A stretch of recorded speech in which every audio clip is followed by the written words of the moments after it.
মা কামাখ্যা। মায়ের যতগুলো স্বরূপ রয়েছে তার মধ্যে সবচেয়ে জাগ্রত স্বরূপের মধ্যে অন্যতম হল মা কামাখ্যা। আমরা সকলেই জানি ভারতের অসম রাজ্যে নীলাচল পর্বতে অবস্থিত মা কামাখ্যার মন্দির। এই মন্দিরটি বিশেষভাবে জাগ্রত কারণ এই স্থানেই সতীর গর্ভ এবং যোনি পতিত হয়েছিল। মা কামাখ্যার মন্দিরকেই তন্ত্রবিদ্যার পীঠস্থান বলা হয়।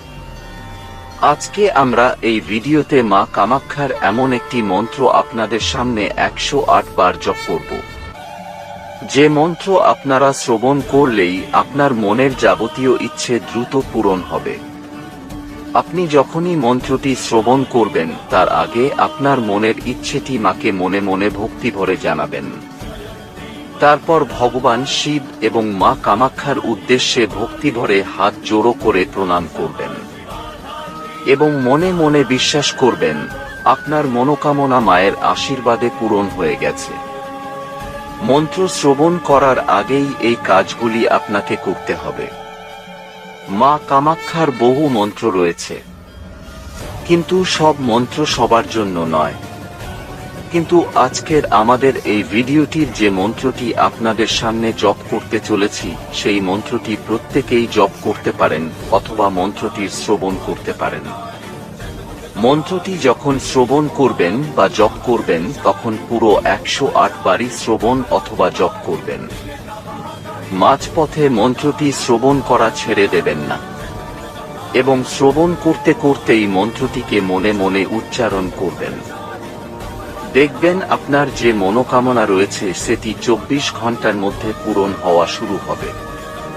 যাই হোক প্রিয় ভিউয়ারেরা, আমরা এবার জপ করতে চলেছি মা কামাখ্যার সেই শক্তিশালী মন্ত্র।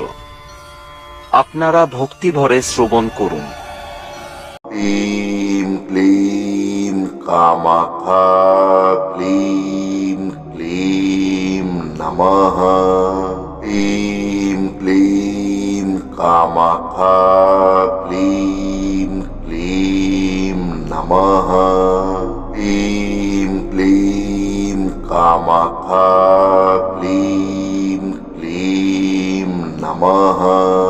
ক্লীম ক্লীম কামাখ্যা ক্লীম ক্লীম নমঃ।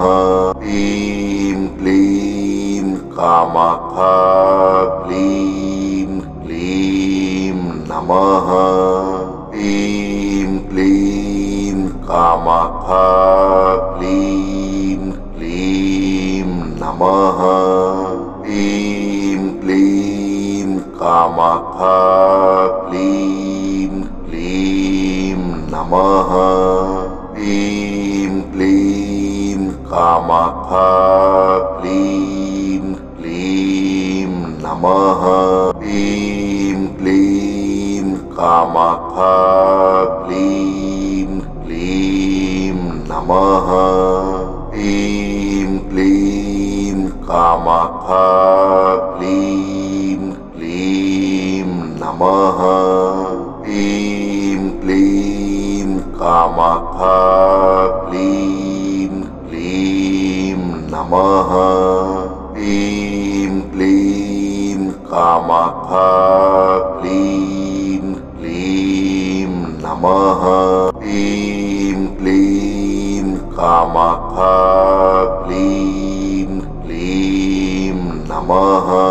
ক্লীম ক্লীম কামাখ্যা ক্লীম ক্লীম নমঃ। ক্লীম ক্লীম কামাখ্যা ক্লীম ক্লীম নমঃ।